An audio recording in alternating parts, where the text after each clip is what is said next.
మాకు సహాయం చేసి మీరు మహిమ పొందమని యేసు నామమున ప్రార్థించి వేడుకుంటున్నాము తండ్రి. ఆమేన్. హల్లెలూయా. ఈరోజు దేవుడు మనతో మాట్లాడే అంశము మాట ఏంటి అంటే దేవుని పిల్లలకు ఉండవలసినటువంటి అలవాట్లు. దేవుని పిల్లలకు ఉండవలసినటువంటి అలవాట్లు.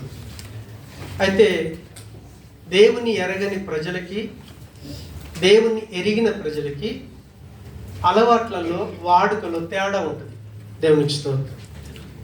మనం దేవుని పిల్లలం కాబట్టి మన అలవాట్లు కూడా దేవునికి ఇష్టమైనట్టుగానే ఉండాలి. లేకపోతే దాని ద్వారా జరిగే పర్యవసనాలు వేరుగా ఉంటాయి. కాబట్టి ఒకసారి 2 రాజుల గ్రంథం 17వ అధ్యాయం 11, 12 వచనాల్ని మనం చూస్తే, తమ ఎదుట నిలవకుండా చదువు. తమ ఎదుట నిలవకుండా యెహోవా వెళ్ళగొట్టిన జనుల వాడుక చొప్పున ఉన్నత స్థలములలో ధూపం వేయించు చెడుతనము జరిగించుచు యెహోవాకు కోపము పుట్టించి 12 వచనం చేయకూడదని వేటిని గురించి యెహోవా తమకు ఆజ్ఞాపించెను వాటిని చేసి పూజించుచుండిరి. ఆమేన్. హల్లెలూయా. చూడండి, యథా రాజా తథా ప్రజ. రాజు ఏ విధంగా ఉంటే ప్రజలు కూడా ఆ రీతిగా తయారవుతూ ఉంటారు. కాబట్టి సంఘాలలో సేవకులు కానీ విశ్వాసులు కానీ దేవుని దృష్టిలో చాలా ప్రాముఖ్యమైనటువంటి వారు. మనం ఆర్డినరీ మనుషులం కాదు. సృష్టికర్త అయినటువంటి దేవుణ్ణి మనం కలిగి ఉన్నాం. దేవుని పిల్లలని పిలువబడుతున్నాం. మన నాయకుడు ఎవరో తెలుసా? యేసుక్రీస్తు. హల్లెలూయా. అందుకే మనం ఏమంటారు? క్రైస్తవులు అంటారు. కాబట్టి సృష్టికర్త అయినటువంటి దేవుడు మన నాయకుడు కాబట్టి ఆయనకి ఎలాంటి అలవాట్లు ఉంటాయో మనకు కూడా అలాంటి అలవాట్లు ఉండాలి. దేవునికి స్తోత్రం. ఇందాక మార్క్స్ వార్త 10వ అధ్యాయం 1వ వచనంలో ఆయనకు ఒక అలవాటు ఉంది. ఏంటంటే ఆయనకు బోధించే అలవాటు. ఎక్కడ నెలని సత్యముని గురించి బోధించడం అంటే ఆయనకు అలవాటు, ఆయన వాడుక. కానీ ఇక్కడ ఇజ్రాయెల్ ప్రజల్ని ఏలుతున్నటువంటి రాజు, ఇక్కడ మనం చూస్తే 2 రాజులు 17వ అధ్యాయం 2వ వచనంలో చూస్తే అక్కడ ఏలా కుమారుడైన హోషేయ షోమ్రోనులో ఇజ్రాయేలును ఏలనారంభించి 9 సంవత్సరములు ఏలెను. అతడు తన పూర్వీకులైన ఇజ్రాయేలు రాజుల చెడుతనము చేసినంత మట్టుకు చేయకపోయినను యెహోవా దృష్టికి చెడుతనమే జరిగించెను. అయితే ఎక్కడ డేంజర్ జోన్ ఏంటిది అంటే, మనం కొంచెం మంచిగా ఉన్నామని మనం ఫీల్ అవుతాం అనుకోండి. చెడు చేసేటప్పుడు ఏమనుకుంటామంటే, నేను ఎప్పుడు చిన్నప్పుడు ఒక సినిమా చూశాను. ఒక మనిషిని మర్డర్ చేసి ఒక చీమ నీళ్ళలో కొట్టుకుని వెళ్తా ఉంటే దాన్ని ఆకుమూతి తీసుకొచ్చి ఒక ప్రాణాన్ని చంపాను, ఒక ప్రాణాన్ని బ్రతికిచ్చాను. అలా సాటిస్ఫై చేసుకునే క్రైస్తవులు ఈరోజు చాలా మంది ఉన్నారు. హల్లెలూయా. దేవుని పిల్లలుగా మనం అలా సాటిస్ఫై చేసుకోవటానికి లేదు. హల్లెలూయా. ఇప్పుడు చూడండి, ఆ రాజు దేవుని యొక్క ప్రజల్ని ఏలుతా ఉన్నాడు. దేవుని యొక్క ప్రజలను ఏలినప్పుడు ఆయనకి ఎలాంటి అలవాటు ఉండాలి? వాస్తవంగా మంచి అలవాటు ఉండాలి. ఇప్పుడు ఆయన ఒక్కడు ఎప్పుడైతే దేవునికి వ్యతిరేకమైన అలవాట్లు కలిగి ఉన్నాడో ఆ దేశంలో ఉన్నటువంటి ప్రజలు కూడా, ఇందాక మనం చదివాం, దేవుడు అసహించుకొని వెళ్ళగొట్టాడే ఆ ప్రజల యొక్క అలవాట్ల ప్రకారంగా, వాడుక ప్రకారంగా దేవుని పిల్లలు జీవిస్తూ ఉన్నారు. అంటే ఈ రాజు చేసినటువంటి పని తాను దేవుడికి ఇష్టంగా జీవించకుండా ఇప్పుడు ప్రజలకు కూడా వాళ్ళకి అవకాశం ఇస్తే ప్రజలకు కీడు చేసినవాడా, మంచి చేసినవాడా? కీడే. అనక ఇప్పుడు మీరందరూ కూడా ఏదన్నా విషయాలు తప్పిపోతుంటే నేను పర్లేదులే అన్నాను అనుకోండి, నేను మీకు కీడు చేసినవాడినా మంచి చేసినవాడినా? 100% కీడే. నీకు మేలు చేసిన వాడిని కాదు నేను. మీరేమో నన్ను నమ్ముకొని అయ్యగారు ఈరోజు దేవుడు నాతో మాట్లాడతాడు అని ఎంతో ప్రేమతో ఈ స్థలానికి వచ్చాను. వచ్చిన మీరు దీవెనతో వెళ్ళాలి, కానీ కీడు చేతనో శాపం చేతనో వెళ్ళకూడదు. కాబట్టి నేను మీరు చేసినటువంటి తప్పిదాలను సమర్థిస్తే, నీలో ఒక మంచి ఉంది పర్లేదు, ఈ చెడు ఓకే పర్వాలేదు అని అన్నాను అనుకోండి, నేను మీకు కీడు చేసిన వాడిని అవుతాను, మేలు చేసిన వాడిని కాదు. ఆ యెహోషువ ఏలా కుమారుడైన హోషేయ తాను చేసినటువంటి పనిని బట్టి ఫలితం ఏం జరిగిందంటే, మీరు 17వ అధ్యాయం లాస్ట్ 15 వచ్చిన దాకా తర్వాత మీరు చదువుకోనండి. మనం వాక్యములకు వెళ్ళి చూస్తే ఆ రాజుకు సంకెళ్ళు వేయబడ్డాయి. దేవునికి స్తోత్రం.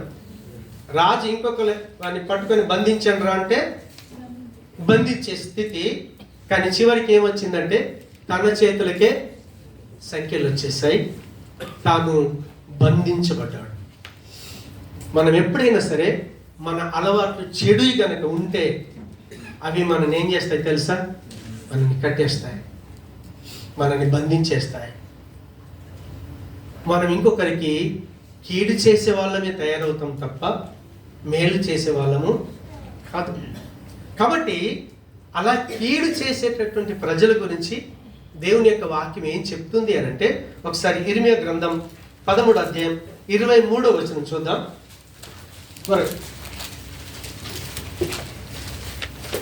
13:23. కూసు దేశస్థుడు తన చర్మమును మార్చుకొనగలడా? చిరుతపులి తన మచ్చలను మార్చుకొనగలదా? మార్చుకొనగలిగిన ఎడల కీడు చేయట అలవాటు పడిన మీరును మేలు చేయవల్ల పడును. దేవునికి స్తోత్రం. ఎంత స్ట్రాంగ్ కౌంటర్ ఇస్తున్నాడు దేవుడు చూడండి. కూసు దేశస్థుడు తన చర్మమును మార్చుకొనగలడా? దేవునికి స్తోత్రం. కూసు ఎవరో తెలుసా?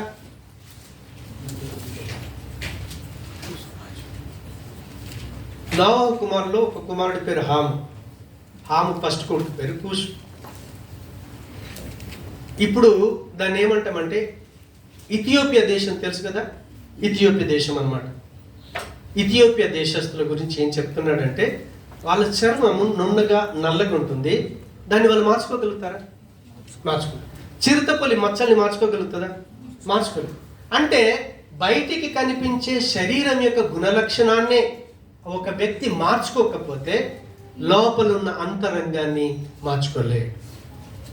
మార్చుకోజాలడు.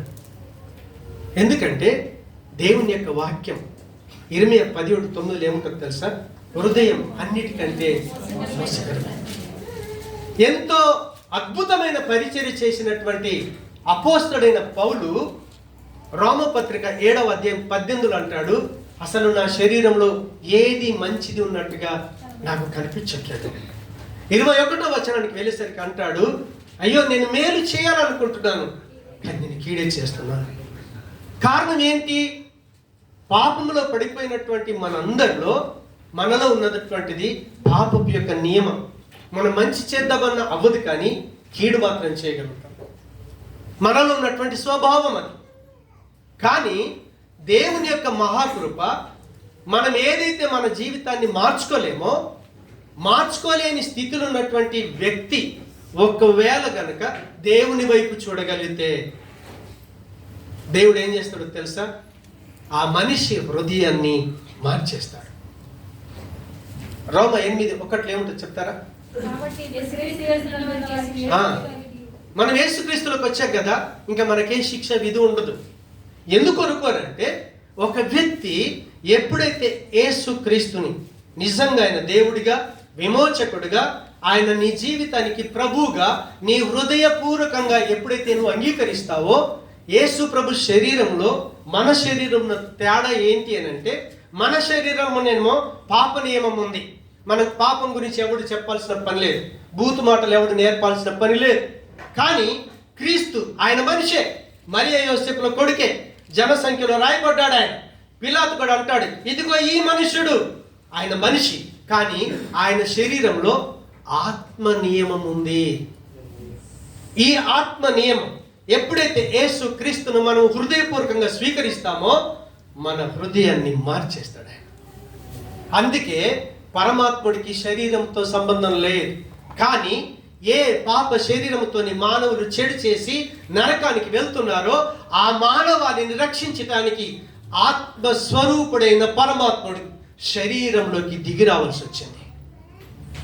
దేవుడు శరీరంలోకి దిగి రావడానికి కారణం ఒకటే, ఈ శరీరంలో పాప నియమం మనని నాశనం చేస్తూ ఉంటే, కీడు చేయటానికి ప్రేరేపిస్తూ ఉంటే, చెడు చేయటానికి ప్రేరేపిస్తూ ఉంటే మనము నాశనం అయిపోతున్నామే. మనము నాశనము కాకుండా క్రీస్తు ఈ లోకానికి మనిషిగా వచ్చి యేసు ప్రభును ఎప్పుడైతే నమ్ముతున్నామో, యేసు ప్రభును నమ్మినటువంటి మనలోనికి దేవుడు యేసు క్రీస్తు యొక్క ఆత్మను పంపించినప్పుడు, క్రీస్తు యొక్క ఆత్మ ఏముంది అంటే ఆత్మ నియమం, శరీర క్రియలు ఉండవు, పాపం ఉండదు. కాబట్టి క్రీస్తులోకి వచ్చిన తర్వాత మన జీవితం మార్చబడుద్ది. మీ కులాలు మారవు, మీ మతాలు మారవు. మనిషి మనిషిలాగా జీవించగలుగుతాడు. ఈరోజు మనుషులు పశువులాగా జీవిస్తున్నారు, కానీ క్రీస్తులోకి వస్తే మనిషి మనిషిలాగా బ్రతుకుతాడు.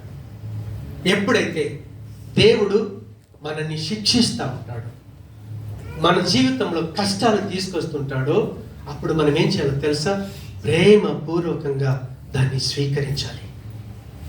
ఒకరు గద్దిస్తున్నప్పుడు, ఒకరు హెచ్చరిస్తున్నప్పుడు దాన్ని ఎప్పుడైతే మనం ప్రేమపూర్వకంగా స్వీకరిస్తామో దేవుడు మన జీవితాన్ని మారుస్తాడు. అందుకే ఇర్మియా గ్రంథంలో ఒక మాట 31 అధ్యాయం 18 నుంచి 20 వచనాల్లో అక్కడ ఏం రాయబడి ఉందంటే, ఇశ్రాయేల్, అక్కడ ఎఫ్రాయిం గురించి మాట్లాడతాడు. త్వరగా చదువు. నీవు నన్ను శిక్షించితివి, కాడికి అలవాటు కాని కోడె దెబ్బలకు లోబడినట్లుగా నేను శిక్షకు లోబడుచున్నాను. నీవు నా దేవుడవైన యెహోవావు, నీవు నా మనస్సును త్రిప్పిన ఎడల నేను తిరుగుదును అని ఎఫ్రాయిము అంగలార్చుచుండగా నేను ఇప్పుడే వినుచున్నాను. ఎఫ్రాయిము అంగలార్చుచుండగా. ఎఫ్రాయిం అంటే ఇజ్రాయెల్ ప్రజలు. ఎప్పుడైతే దేవుని ప్రజలు ఆయన దగ్గర మనం అంగలారుస్తూ ఉంటామో, ఏడుస్తూ ఉంటామో, అప్పుడు దేవుడు ఏమంటున్నాడంటే నేను వింటాను. ఎప్పుడైతే ఆయన ఇక్కడ అంటున్నాడు చూడండి, కోడె దెబ్బలకు లోబడినట్లుగా, కాడికి అలవాటు కాని. మీరు పల్లెటూరులో ఉన్న వాళ్ళకి తెలిసేది, ఎందుకంటే నాగటి కట్టించాలంటే దానికి ఫస్ట్ ఏం చేస్తారు? ఇక్కడ పెట్టి దాన్ని నడిపిస్తూ ఉంటారు, అది వినదు, అప్పుడు కొడతా ఉంటారు. దానికి కాడి మోయటం అలవాటు అవుతుంది. ఆ శిక్ష ఎప్పుడైతే ఆ దెబ్బలు పడ్డాయో, ఓహో ఈ కాడి మోయాలనే జ్ఞానం దానికి వస్తుంది. కాబట్టి దేవుడు మనల్ని శిక్షిస్తున్నప్పుడు మనం ఎప్పుడైతే దాన్ని యాక్సెప్ట్ చేస్తామో, లోబడతామో, ఆయన దగ్గర పశ్చాత్తాప పడితే ఏం జరుగుతుందో చెప్తున్నాడు. నీవు నన్ను శిక్షించితివి, కాడికి అలవాటు కాని కోడి దెబ్బలకు లోబడినట్టుగా నేను శిక్షకు నెక్స్ట్ వచనం 19 నేను తిరిగిన తర్వాత పశ్చాత్తాప పడితిని. దేవునికి స్తోత్రం.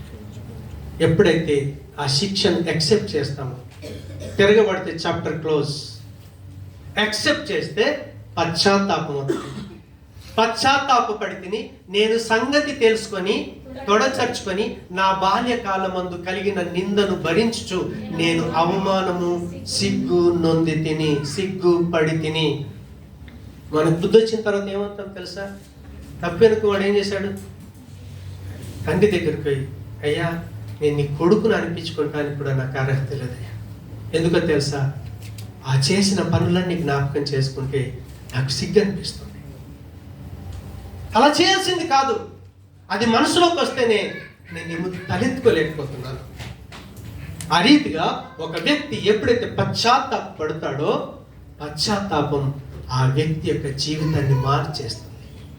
అందుకే కింద వచనంలోకి వెళ్తే అంటాడు, నా ప్రియమైనటువంటి ఎఫ్రాయిము నాకు ఇష్టమైన కుమారుడా, తప్పక నేను అతని కరుణించెదను. దేవుడు ఖచ్చితంగా మనల్ని కరుణిస్తాడు. అప్పుడు ఏం జరుగుద్ది అని అంటే, కీడు చేసే మనం మేలు చేసే వారంగా మారుతాం. మన అలవాట్లన్నీ కూడా దేవునికి ఇష్టపడేటటువంటి మంచి అలవాట్ల చేత మనం నింపబడతాం.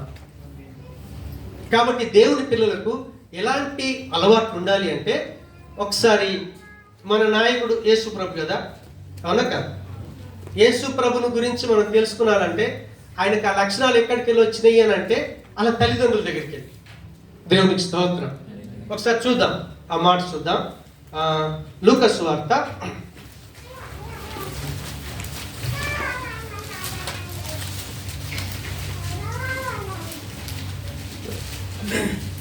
2వ అధ్యాయం 42వ వచనం.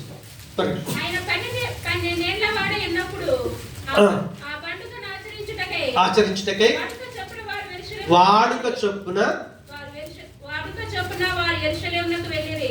చాలు.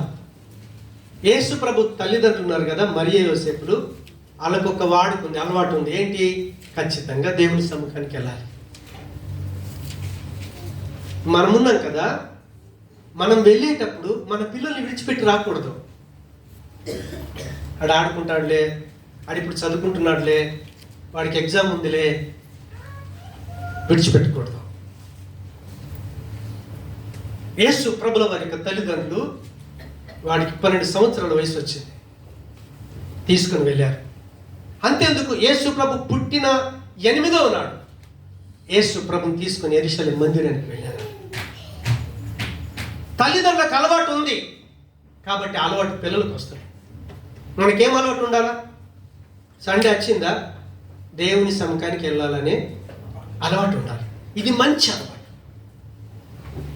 ఏ రోజు మనం ఆరాధన పెట్టుకుంటున్నామో ఆ రోజు నాడు మనం ఏం చేయాలి? వెళ్ళిపోవాలి, అంతే. అదే లక్షణం యేసు ప్రభుకి వచ్చింది. దేవునికి స్తోత్రం. లూకా సువార్త 4:16 వెళ్ళి చూస్తే త్వరగా. నజరేతుకు వచ్చెను. హల్లెలూయా. సమాజ మందిరం అంటే చూడండి, అది ఊరూరుకుంటుంది. వాళ్ళకి మందిరం ఏమి యెరూషలేములో ఉంది, దేవునికి స్తోత్రం. కానీ ఆ ఊరికి వెళ్ళిన తర్వాత అక్కడ కూడా ఆయన సమాజ మందిరానికి వెళ్ళే అలవాటు ఉంది. ఎక్కడి నుంచి వచ్చిందంటారు? అలా మనల్ని వెళ్తారు, ఆయన వెళ్ళాడు. అంటే యేసు ప్రభుకు సమాజ మందిరానికి వెళ్ళేటటువంటి అలవాటు ఉంది. రెండో మంచి అలవాటు చూద్దాం. అదే లూకా సువార్త 22:39 త్వరగా.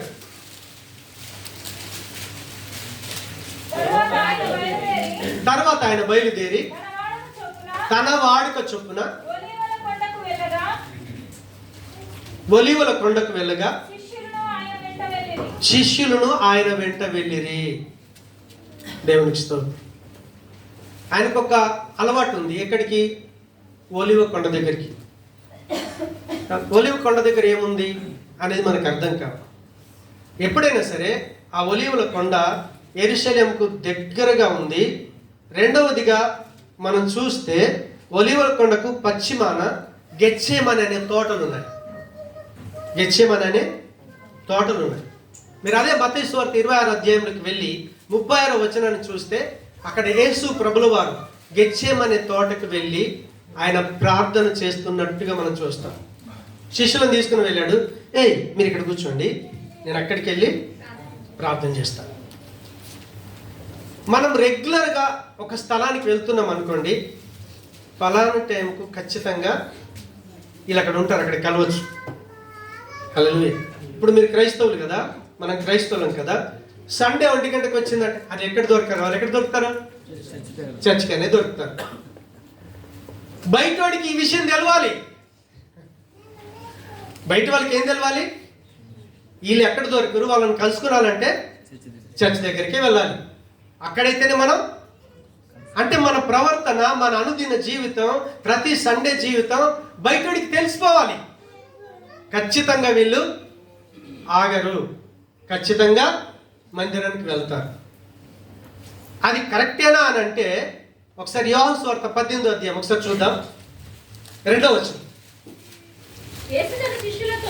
యేసు తన శిష్యులతో పలుమార్లు అక్కడికి వెళ్ళు చుండువాడు గనక. మీరు అక్కడ ఆగాలి. ఇప్పుడు యేసు ప్రభుని పట్టిద్దాం అనుకున్నాడు. అవునా? రెగ్యులర్ టైం ఏంటిది? ఖచ్చితంగా ఈయన గెత్సేమనే తోటకి వెళ్తాడు. హల్లెలూయా. ఏ టైంకి వెళ్తాడో కూడా తెలుసు యూదాకి. అది అనేకులు. యేసు తన శిష్యులతో పలుమార్లు అక్కడికి వెళ్ళు చుండువాడు. యేసు ఒక్కడే కాదు, యేసు ప్రభు ఏమట ఆయన అనుసరించే వాళ్ళు కూడా ఉన్నారు. యేసు ప్రభుకు అలవాటు, మంచి అలవాటు ఏంటంటే ఆయన ఒక ప్రాంతాన్ని సెలెక్ట్ చేసుకొని తన అనుచరులతో కలిసి ప్రార్థించే అలవాటు ఉంది. సమాజ మందిరానికి వెళ్ళే అలవాటు ఉంది. ప్రార్థించే అలవాటు ఉంది. దేవునికి స్తోత్రం. 3వ అలవాటు చూద్దాం. ఇప్పుడు మత్తయి సువార్త మార్కు సువార్త 10:1 త్వరగా. ఆయన అక్కడి నుండి లేచి యూదయ ప్రాంతమునకును వచ్చెను. తిరిగి వచ్చిరి. ఆయన తన వాడుక చొప్పున. ఇప్పుడు ఆయనకి ఏం వాడుకుంది? బోధించే వాడుక ఉంది. యేసు ప్రభుకున్నటువంటి మంచి అలవాటు ఏంటిదంటే బోధించడం. సత్యమును బోధించటం అంటే ఆయనకు చాలా ఇష్టం. ఒకసారి లూకా సువార్త మార్కు సువార్త 4:2 త్వరగా. మార్కు సువార్త 4:2 వారితో ఇట్లనే అక్కడ ఆయన ఉపమాన రీతిగా చాలా సంగతులు వారికి బోధించుచు అని అన్నాడు. అంటే ఆయనకు బోధించడం అంటే ఇష్టం. ఎలాంటి బోధిస్తాం అంటే వాళ్ళకి అర్థమై కావాలి. ఏదన్నా చెప్పు, ఒక ఉపమానం చెప్పి ఈ లోక సంబంధమైనది అర్థం చేసుకోగలిగితే పరలోకాన్ని అర్థం చేసుకోగలుగుతారు. కాబట్టి ఆయనకు బోధించే అలవాటు ఉంది.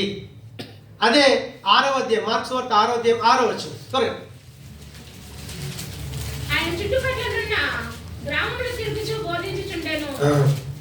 ఆయన ఎక్కడ ఉంటున్నాడో చుట్టుపక్కల గ్రామాలకు వెళ్ళటం, బోధించటం. చుట్టుపక్కల గ్రామాలకు వెళ్ళటం, బోధించటం. దేవునికి స్తోత్రం. అదే 6వ అధ్యాయం ఒకసారి 34 చూద్దాం. గనుక యేసు వచ్చి చూచి వారి కాపరి లేని గొర్రెల వలె ఉన్నందున వారి మీద కనికరపడి వారికి అనేక సంగతులను బోధింపసాగెను. యేసు ప్రభుల వరకు ఉన్న మంచి అలవాటు ఏంటంటే, అరే వీళ్ళు చూస్తే వాళ్ళ లైఫ్లో ఒక క్రమం లేదు. క్రమం ఎందుకు లేదు? వాళ్ళకి చెప్పేవాడు లేకపోతే క్రమం ఉండదు. అవునా కదా? సో ఆ రీతిగా ఆయన బోధించే అలవాటు ఉంది. వాళ్ళకి అర్థమయ్యే రీతిలో బోధించాలనుకుంటున్నాడు. కానీ ప్రజలు చూసినప్పుడు ఎప్పుడైతే వాళ్ళు తప్పుడు మార్గంలో వాళ్ళు ఇష్టానుసారంగా జీవించి వాళ్ళు నాశనం అవుతున్నారో, నష్టపోతున్నారో, నశించుతున్న వాళ్ళని వెదికి రక్షించటకు ఆయన ఒక ఉద్దేశం కలిగి ఉన్నాడు. కాబట్టి ఆయన వాళ్ళని చూసి కాపరి లేని గొర్రెల వలె ఉన్నారని వారికి ఎన్నో సంగతులను, అనేక సంగతులను బోధింపసాగెను. సో ఇలాంటి మంచి లక్షణం మనకి ఎప్పుడు వస్తుందో తెలుసా? ఇప్పుడు మన నాయకుడు యేసుప్రభు, వాళ్ళ తల్లిదండ్రుల జీవితం చూస్తే కూడా వాళ్ళకి మంచి అలవాట్లు ఉన్నాయి. యేసుప్రభు జీవితం చూస్తే కూడా ఆయన మందిరానికి వెళ్తున్నాడు, ప్రార్థన చేస్తూ ఉన్నాడు, బోధిస్తూ ఉన్నాడు. అవునా కదా? ఇది మంచి అలవాటు. మనం ఈ రోజులు దేవుని సముఖానికి వస్తున్నాం, మన లోపల ఈ అలవాటు రాకపోవటానికి రీజన్ ఏంటో చెప్తారా? కారణం ఏమైంది? దేవుని యొక్క వాక్యం ఏం చెప్పుద్ది అంటే, ఒకసారి కీర్తన 24వ అధ్యాయం 4వ వచనం 5వ వచనం చూద్దాం.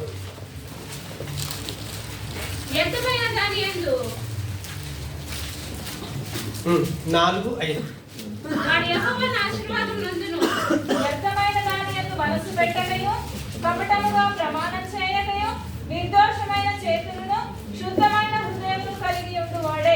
4వ వచనం మళ్ళీ చదువు. అక్కడ మనమందరం మనుషులమే, మనకు మనసు అంటూ ఒకటి ఉంది. మీ మనసు దేని మీద పడితే, మీ మనసు దేని మీద పెడితే మనం అదే చేద్దాం. హల్లెలూయా. ఇప్పుడు చూడండి, ఉదయం లేచి నుంచి రాత్రి దాకా మన మనసు దేని మీద ఉంటుంది? మీరు చెప్పండి. ప్రాక్టికల్ లైఫ్లో, పర్సనల్ లైఫ్లో, వ్యక్తిగత జీవితంలో మనం ఉదయం లేవగానే మనకేముంటుంది? దేవుడు నీకేముంటుంది చెప్పు. ఫస్ట్ లేవగానే ఈరోజు డ్యూటీ తయారు కావాలి.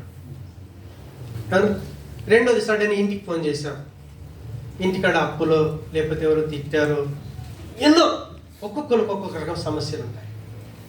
అవునా కాదు? అవునా కాదు? అవునా? అప్పుడు నీ ఆలోచన ఎట్లుంటుంది? దాన్ని సాధించుకోవటం కొరకే నీ గురి ఉంటుంది తప్ప వేరే గురి ఉండదు. హల్లెలూయా. ఇప్పుడు యేసు ప్రభు లాంటి మంచి లక్షణం మనలోకి రావాలనుకున్నప్పుడు అసలు దేవుడు నిన్ను ఎందుకు రక్షించుకున్నాడో నువ్వు అర్థం చేసుకోలేదు. అసలు సంఘములో ఎందుకు ఉంచాడో నువ్వు అర్థం చేసుకోలేదు. అసలు నీ గోల్ ఏంటి? నీ గమ్యం ఏంటిది? క్రైస్తవులకు మీ గమ్యం ఏంటిది చెప్పండి. మీరు పరలోకం వెళ్ళాలా, నరకం వెళ్ళాలా? మరి పరలోకం వెళ్ళాలనుకున్నప్పుడు దానికి తగినటువంటి ప్రయాసం మనం పడాలా వద్దా?